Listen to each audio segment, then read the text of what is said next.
Olá, me chamo Evelise e estarei dando início ao nosso seminário composto pelos integrantes eu, Evelise, Renata, Isabelle, Maraísa e Otávio. E hoje vamos conduzir uma reflexão sobre um tema essencial do direito penal, que é a culpabilidade como pressuposto da pena. Três teorias importantes buscam explicar o conceito de culpabilidade. A primeira delas é a teoria psicológica, que atrela a culpabilidade à intenção criminosa do agente, de modo que dolo e culpa estariam ali alocados. Em verdade, a teoria psicológica está vinculada com a teoria clássica da conduta, que, por sua vez, não é adotada em nosso ordenamento jurídico. Já vimos que o Código Penal adota a teoria finalista da conduta, em que dolo e culpa, na verdade, estão alocados no fato típico. Para a teoria psicológica, a culpabilidade seria formada por dois componentes, a imputabilidade e o dolo ou a culpa. Assim, a teoria psicológica não prospera em nosso ordenamento. Já a teoria normativa ou psicológico-normativa explica que a culpabilidade consiste na reprovabilidade da conduta do agente, porém, também atrela este elemento ao dolo e culpa, associando-a igualmente à teoria clássica da conduta, incompatível com aquela adotada pelo Código Penal. Aqui, a culpabilidade seria formada por três elementos: a imputabilidade, o dolo ou a culpa e a exigibilidade de conduta diversa. De igual maneira, a teoria psicológico-normativa não prospera em nosso ordenamento.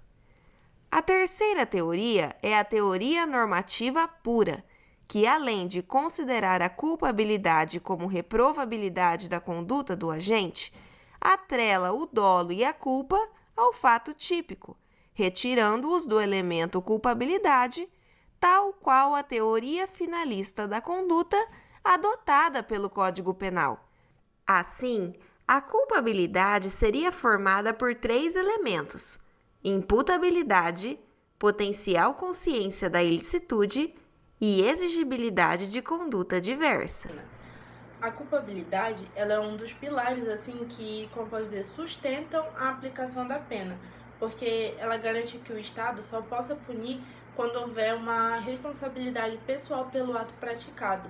Isso significa que a pena ela não é aplicada de forma automática, mas sim condicionada à análise da capacidade do indivíduo de tanto compreender e se autodeterminar.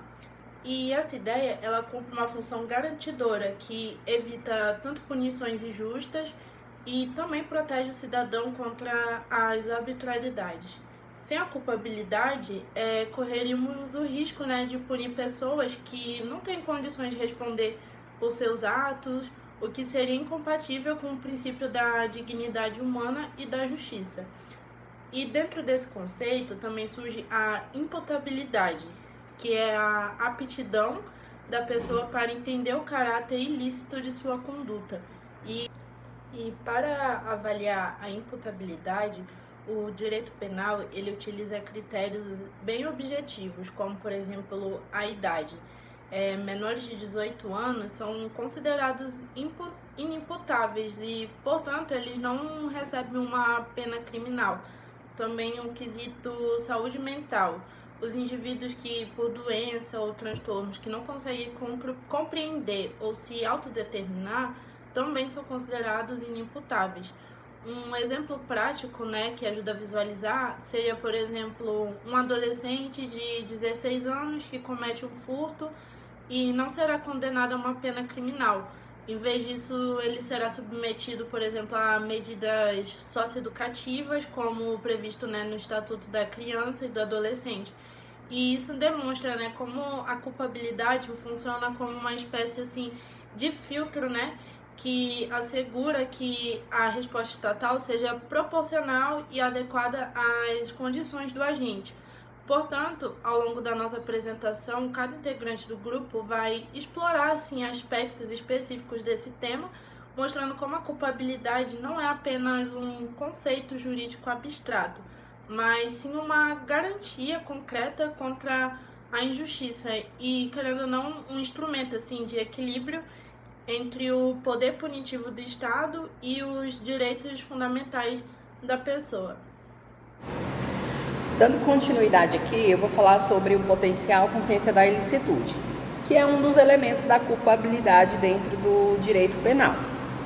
Então, quando a gente estuda lá a teoria do crime, a gente aprende que para alguém ser considerado culpável, não basta apenas que ele tenha praticado um fato típico ilícito, né? É necessário que ele se enquadre em 3 elementos da culpabilidade: a imputabilidade, potencial consciência da ilicitude e a exigibilidade de conduta diversa. Então, hoje a gente vai focar nesse segundo, que é especialmente o potencial da consciência da ilicitude. Então, vamos lá. Potencial consciência da ilicitude é a possibilidade da pessoa, do agente, compreender que a sua conduta é proibida pelo direito. Perceba, a palavra potencial é muito importante, porque assim, não precisa dele conhecer das normas, como eu diria, das normas técnicas do direito, conhecer lá o Código Penal, saber que aquela atitude dele está descrita no artigo tal. Isso não precisa, ele só precisa ter consciência de que aquilo que ele está fazendo é socialmente errado, é socialmente reprovado. De alguma forma é um crime, ele só precisa saber disso, não precisa saber mais detalhes sobre isso, qual que é a pena, nada disso. Então ele precisa ter consciência de que aquilo que ele está fazendo é criminoso, é errado, certo? Então, esse é um dos elementos, né, que precisa cumprir.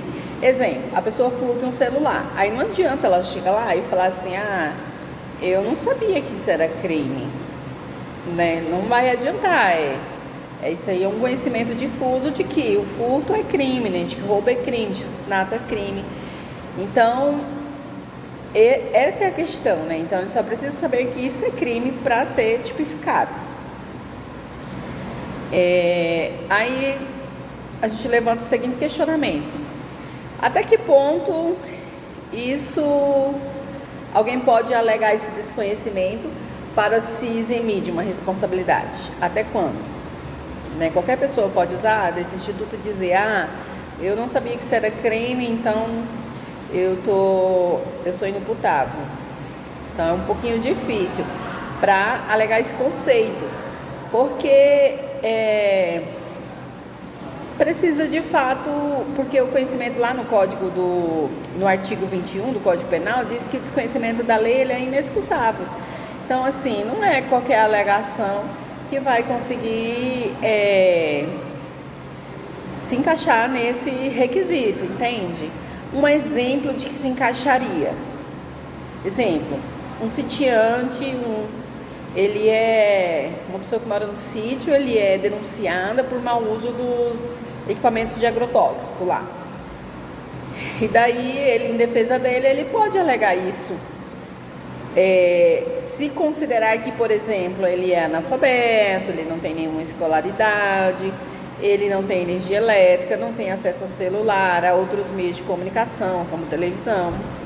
Então, é meio difícil que ele realmente saiba que essa questão do agrotóxico é crime, né? Esse manuseio, né? Errado, né? Então, é algo bem específico, né? Também ele pode dizer, é uma lei muito nova, né? Então, assim, desconheço ainda.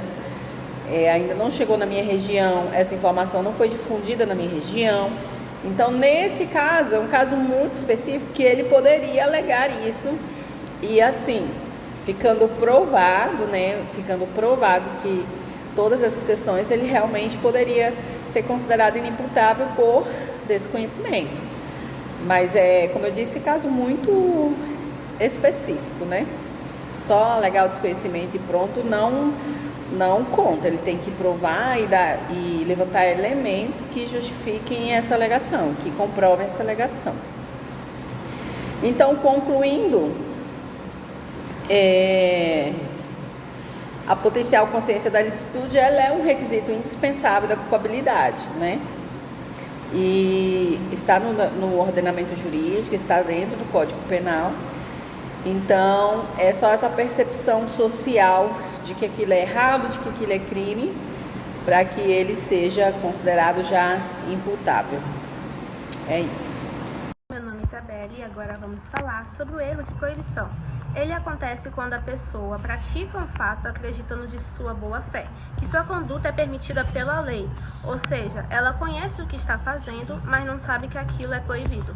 A classificação é que o erro de proibição pode ser de dois tipos.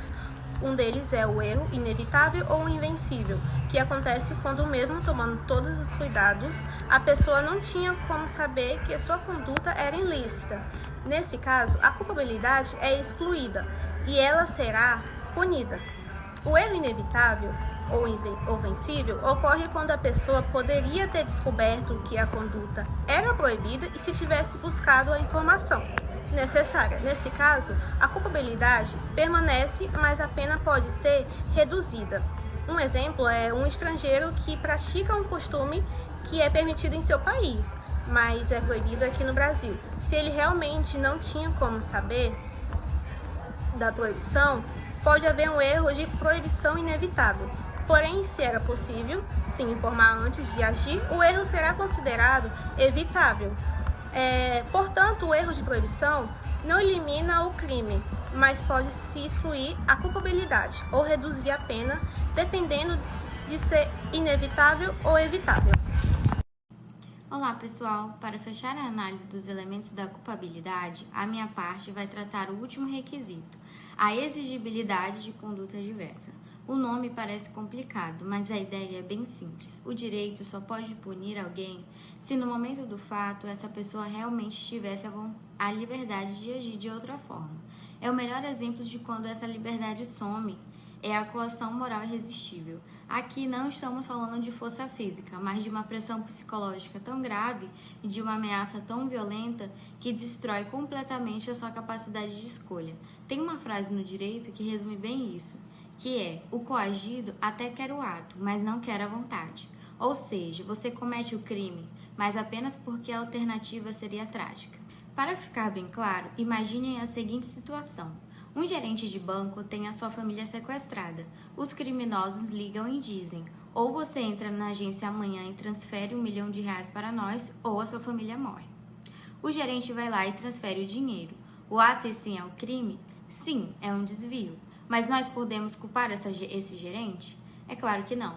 A coação ali é irresistível. Ninguém pode exigir que ele sacrifique a vida dos filhos para proteger o patrimônio do banco. Por isso, a lei retira a culpa dele e pune apenas quem faz a ameaça. Vejam como tudo se encaixa perfeitamente. Se a pessoa não tem capacidade mental ou idade para entender o que faz, como explicou a Evelise, falta a imputabilidade. Se ela não tem como saber que aquilo é proibido, como a Renata e a Isabela mostraram, falta a consciência da ilicitude. E se ela age sob efeito de forte ameaça, como eu acabei de mostrar, falta a liberdade de escolha. Sem esses três pilares, não existe responsabilidade penal. A função da culpabilidade não é apenas punir por punir, mas garantir que a justiça seja feita, humana e proporcional. É o freio que impede o Estado de cometer injustiças. Muito obrigado pela atenção.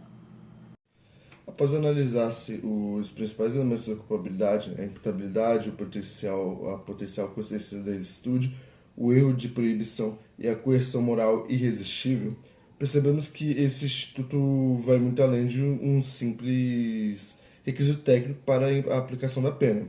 Na verdade, a culpabilidade representa um dos pilares do direito penal moderno, pois garante que ninguém seja punido sem que realmente possa ser considerado responsável por sua conduta.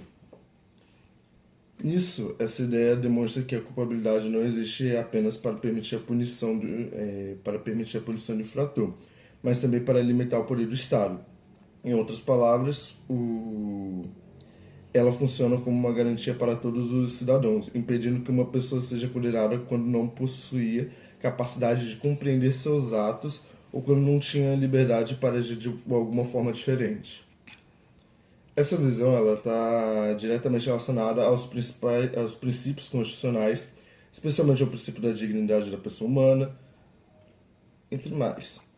A Constituição Federal ela estabelece que toda atuação do Estado deve respeitar a dignidade das pessoas, inclusive no momento de aplicar uma sanção penal. Isso significa que a pena não pode ser vista apenas como uma forma de castigo, mas deve observar critérios de justiça proporcionalmente e respeito aos direitos fundamentais.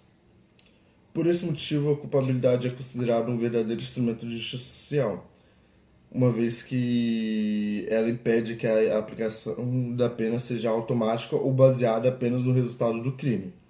O juiz ele deve analisar também as circunstâncias concretas do caso, verificando se o agente realmente tinha condições de agir conforme o direito.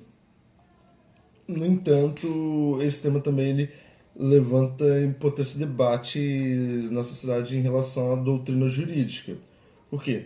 Porque um dos questionamentos mais relevantes é até que ponto fatores sociais como a pobreza, a exclusão social, falta de acesso à educação ou condições extremamente precárias de vida podem influenciar a culpabilidade da pessoa no crime que ela cometeu.